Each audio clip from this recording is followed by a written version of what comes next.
না হতে পারলে কোনোদিনও বৈকুণ্ঠে যেতে পারবো না। তাই নদী আর আকাশে উদিত হলো চৈতন্য মহাপ্রভু।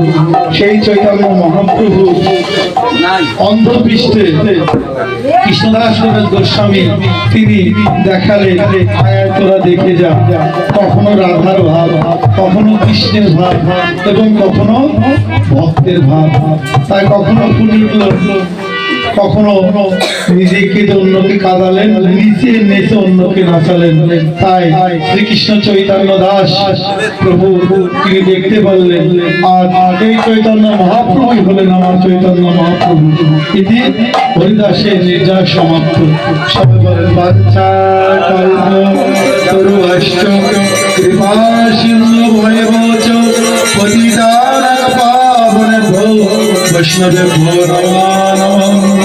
সর্বধর্মং পরিত্যজ্য শরণং ব্রজমুক্তা সূচ। ওম নমো চৈতন্য ভগবতে বিরাসে